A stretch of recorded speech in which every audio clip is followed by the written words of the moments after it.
د لکي مروت ښار نه 50 کیلومتره د مغرب په لور لرې پرته دا د بیټنو سیمه ده. دلته 15 قامونه ورګاړي، تاروخیل، شادیخیل، علیخیل او ادیزی میشته دي.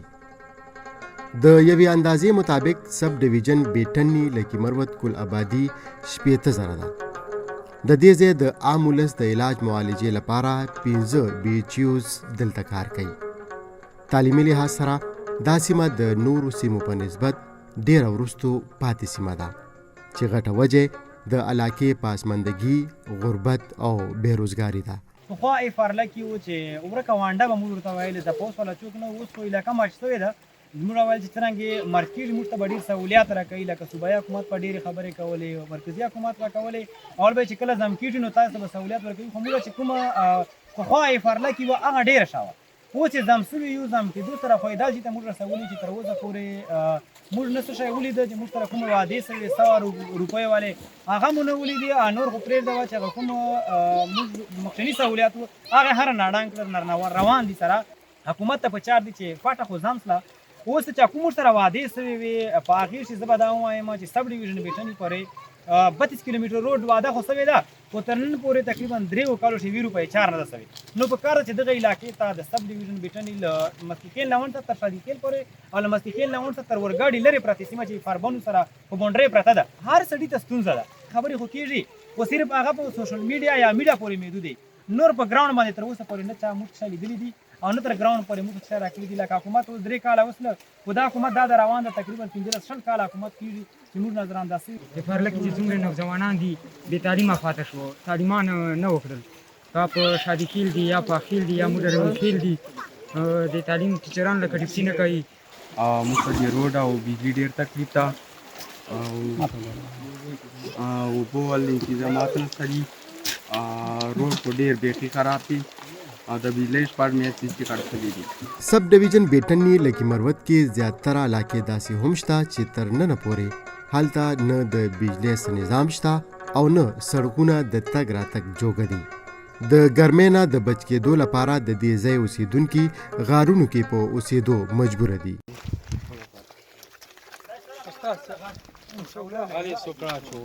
هغه د بیټنی سب ډیویژن لکي مروت په غونډۍ پروت ترخه کلی دی چې لاندې ترې د اوبو خوړ په نظر راځي. د ترخه کلي اوسیدونکي د اوبو د روزمره ژوند او څښلو لپاره مجبورن استعمالوي. دا ننداره تاسو په خپلو سترګو هم کولی شئ چې یو طرف ته پکې خلک لامبي، څاروي پکې اوبه څښي او بل طرف ته واړه ګلالي ماشومان په خچرو باندې پراته مشکونه د اوبو نه ډکوي او هغه غونډۍ باندې پروت ترخه کلي ته وړي. د دې ځای د اوسیدونکو د وینا مطابق بعض وخت پکې مړه ځناور هم پراتی، خو بیا هم دغه اوبه استعمالول مجبوري ده. د ګندو اوبو څښلو له کبله دلته اکثره خلک د تور زیړي او معدې بیماران دي. دا یې لاسه کې چې پوره یو کلی د تور زیړي په بیمارۍ ککړ پراته دي چې وجه د دې ځای د ګندو اوبو استعمال دی. اوبو ډېر تکلیف دی، د خوړ نه یې راخځو وږي نه او هغه څښا اوبه دي چې موږ ته صافې اوبه میلاو شي. هغه به ډېر حکومت نه درخواست ده ډېر ښه کار به وشي. ما نام تیمورشاه ده، رمیخیل اوسېدونکی یم. موږ ته چې د اوبو ډېر تکلیف ته موږ په 10,000 روپۍ یو خر وکړو، یوه میاشت ټیم نه راتېروي، بیا بل وکړو. موږ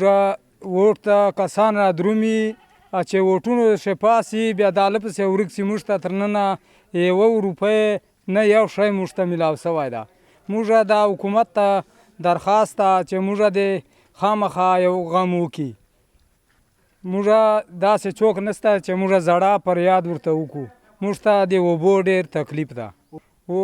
موږ سبا اور کړه چې اوبه ته ولرو غرمه راخیږي او جی مو خلک تعلیمونه پې کوي، موږ اوبه پې راوړو. اوس دا موږ حال ده. د اوبو هېڅ پته نه لګي چې دو صفا دي نه دي صفا. مخ ته کپړې ورینځي، سپي یې پښې څښي، لیوان یې پښې څښي، دا جناور ورته مړېږي، دا ورته راچوي. د اوبو هېڅ پته نه لګي، لکه بیمارۍ ډېرې زیاتې جوړېږي. ټول د معدو بیماران دي. یو به داسې هغه نه پښې ووینې چې ته زړه دې پېښه سي چې دا بیا سړی ده. ټول داسې ښکاري لکه بیماران. بس دا یې خالي اورېدلې ده چې اور ته راشي دلته به لاسوینی درته وکړي شپېته کاله دی مخکې انیا نیکه مړي دلته به درته وایي چې په دا خو زه خبر نه وم زه به اوس لاسوینی درته وکړم چې پاسې کې بیا داله پسې ورک سي یو اوبو موږ ته لکه ډېره مسله ده سب ډیویژن بیټنی په 5 کومو باندې مشتمله ده چې په هغې کې اورګاډي دیزی شادوخیل تاروخیل او علیخیل موجود دي خو دلته که موږ سوچ وکړو چې هر قسمه دلته مسایل نه دي مسایلستان دي خو چې کومه غټه ستونزه ده هغه د اوبو ده اوبو هغه یو داسې شی ده چې تا روزمره زندگی سره استعمالیږي او بیا موږ چې کپړې دي لمانځه پر اسکلو پر استعمالوو خو دلته تاسو اوس وکتل چې کوم تکلیف ته یا مشکلات دي یا خلک ستونزې سره مخامخ دي موږ زینانه چې موږ خویندې دي میندې دي سرتورې دي هغه سهار 8 بجې را درومي او بیا تر 11 بجې پورې په دې پیواګانو باندې موږ چې کوم پښتو شي علاقې یا په دې زبان چې پیوا ورته وایو نیمه ګنټه سفر کوي او بیا په سرو باندې ګاډي به ورته وایو یا به پی ورته وایو په خریو یا په هغه باندې مشکي اچولي او بیا دا اوري او هلته یې دود شي نو ډېره زیاته مسله چې کومه ده دلته د اوبو ده نو حکومت ته به چار دي موږ تقریبا 15 کاله راسې نظرانداز شوي کله چې الیکشن ټایم راشي نو دلته موږ سره ډېرې غټې غټې وعدې وسي خو چې کله الیکشن وسي او ایم ان ای جوړ سي نو پخوا خو دلته قبایلي علاقه وه ایجنسي وه نو موږ به یو ایم ان ای و دا ځل مو ایم پی ای هم ده خو موږ هغسې نظرانداز شوي وو چې کوم دلته 3 کاله دي حکومت تېر شوي دي تر اوسه پورې موږ چې کومه غټې مسلې دي هغو ته توجه نه ورکړې نو حکومت ته به چار دي که دلته ټوبېلو سهولیت نه وي نو تالابونه یې ګریوټي سیسټمونه یې چې بره غره نه اوبه په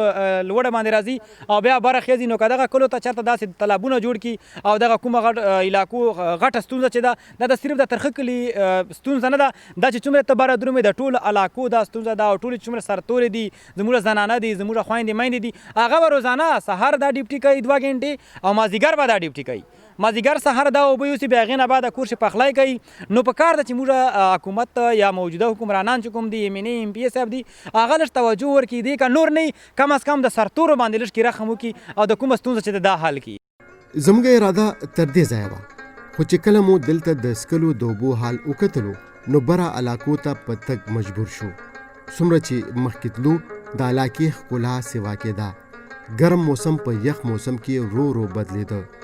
د علاقې ښکلا سره مو ذهنونه معطر کېدل او یوه ګیله د صوبایي حکومت نه دا راتله چې دومره ښکلې د سیل علاقې باندې د انصاف حکومت خاموشه ولې دی د سیلګرۍ محکمې دا علاقه اګنور کړې ولې ده که د نورو یخو پرتو علاقو په شان دې ته هم پاملرنه وشي نو دا هم د سیر و سیاحت یعنی د سیلګرۍ مرکز جوړېدی شي او دې سره د دې علاقې د خلکو ژوند هم بدلېدی شي محترم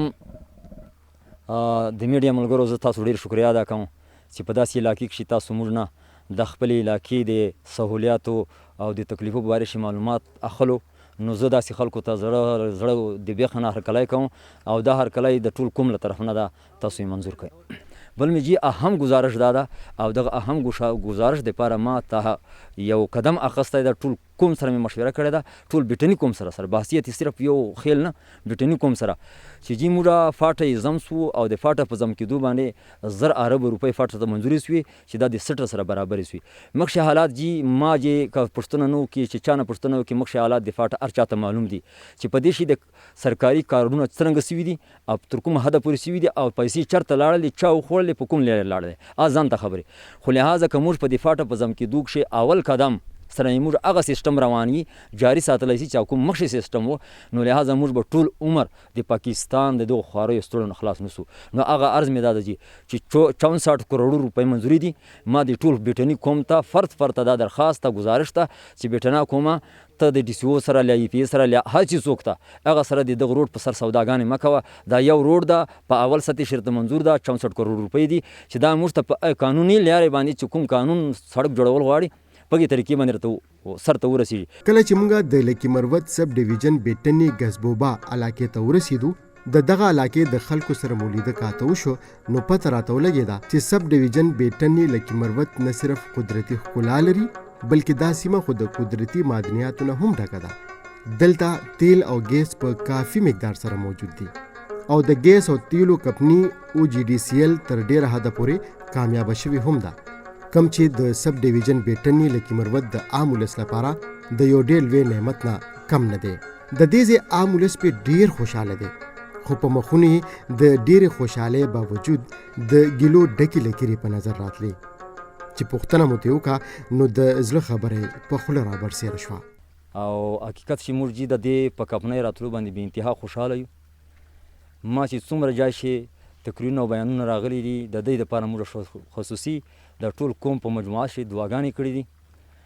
او هغه دعاګانې مو اوس هم پرې جاري دي او حتی چې موږ کورو کې صدقې کړي دي چې الله کریم دا کامیابه کړي. ځکه چې د پاکستان د جوړېدو نه راواخله دا اوس حالات خو تاسو په خپله باندې وینو چې موږ په دې 1947 نه راواخله تر اوسه پورې زموږ بجلي نشته. زموږ د ټولو حالاتو سیسټم ټولو دنیا ته پته ده او چې دا کوم حالات تاسو وینو دا په خپله باندې وینو. نو موږ بنیادي جي د دغې کمپنۍ نه صرف دا کول غواړو چې د دغې علاقه څرنګه پسمانده ده د پسماندۍ ختمولو دپاره تاسو کوشش کوئ خو دې سره سره چې کوم زهرلي انتظامات دي او کوم تاسو ته یوه لار ښول غواړي او د تاسو د زهري له د کیمیکل نقصاناتو نه ځان بچ کول غواړي نو په کار دا ده چې تاسو د کوم په دې خبرو باندې عمل وکړو او دا خبرې چې کله د سره شریکې سي نو انشاءالله دا ټولو خلکو ته به فایده وي. د ترخه کلي نه بره علاقو ته د تګ اراده مو ځکه کړې وه چې د چینو اوبه څنګه دومره ګنده کیدی شي چې د بیټنو سلمه کلي یې د تور زیړي او معدې بیمارۍ سره مخ کړي دي. نو دلته په را رسېدو معلومه دا شوه چې ګناه د چینو د اوبو نه زموږه بېغوري ده.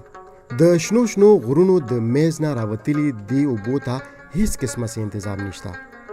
تاسو وینئ چې دا د څاروو خځلې دي او دا د بره د تیلو او ګیس کمپنۍ جوړ تالابونو زهریله کیمیکل دي چې د دې چینو اوبو سره دلته یوځای کیږي او بیا د لاندې پرتو سیمو عام ولس دا اوبه استعمال کې راولي چې نتیجه ستاسو مخې ته ده. موږ په تاریخ کې دا قبایل چرته هم روډ نه ده بند کړی خو چې کله چې موږ جاني او مالي توانونه شروع سوه چې هغه تالابونه راننګ سوه یو ځلې نه دوه ځلې او دا خبره ما ورته کړې ده چې دا زه درته ثابتولی سم تاسو به راسره منئ او دې ته به دغه د ریګوال کیمیکل را جمع کېدل او په دې تالابونو کې به یو ځای کېدل. نو اول چې دا کیمیکلو دپاره تالاب جوړولی موږ کوم جي په دې خبرې باندې بار ورسره مشوره وکړله جرګه یې وکړله چې دا تالاب د دې ځای قابل نه ده دا د کمر غاړه ده لاندې ورلاندې چینې دي نو دا سبا چې ړنګ سي نو دې نه به موږ ته اوس جي د دې چینې نه 9 پیپونه تللی دي 39,000 فوټ پیپونه اوس دې کمپنۍ وال موږ ته راوړه او په دې خلکو باندې موږ تقسیم کړل او د دې نه ما سوا چې نور څومره کورونه دي چې هغه پیپو باندې اوبه نه ورته ورځي د دې نه ما سوا چې کله کیمیکل را ډنګ سوی نو دا کیمیکلو دغه لار ده چې د په کومه لار موږ تاسو ولاړ یو او دغه لار او دا چینې دا تر خپل منځ کې جدا کېدی نه سوی نو دا ریګ ول کیمیکل دې پیپونو ته ورګډ سو او د پیپونو د وجې نه چې کومې اوبه خلکو استعمال کړل نو هغه وجې نه بیا دا نقصانات ورنه وجوړ نو وخت د ماشومان بیمار سوي د دوی په خپله لیدلی ما یې په خپله تصویر واخیستلی دوی واخیستلی ځناور ورنه مړه سوي دي ځناور او لحاظه خلکو بیا مې اعلانونه وکړل چې خلکو پابندي ورباندې ولګوئ بیا مو په دوی باندې دا کوشش ولګولی چې تاسو موږ ته په ټاکټر شي اوبه راوروئ چې دا اوبه موږ استعمالوو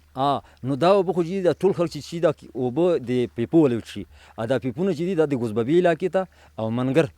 پاخیل منګر کې چې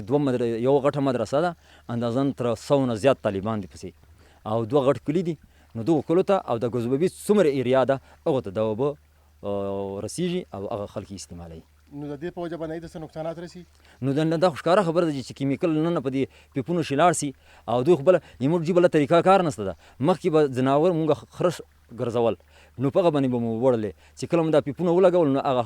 سیسټم مونږ ختم کړلی نو د دې له وجې نه مونږ د دې پیپونه ما سوا بله څه چار نه وه خو دا خبره وه چې دوی د خدای باید په دې خوشحاله ساتي چې مونږ سره بیا ډایرکټ د ټینکۍ د اوبو د ټاکټر بندوبست وکړلی او هغه مې استعمالوه. د خیبر پښتونخوا په اسمانده ضلع لکي مروت سب ډیویژن بیټني نه صرف قدرتي ښکلا لري بلکې قدرتي معدنیاتو نه هم ډکه ده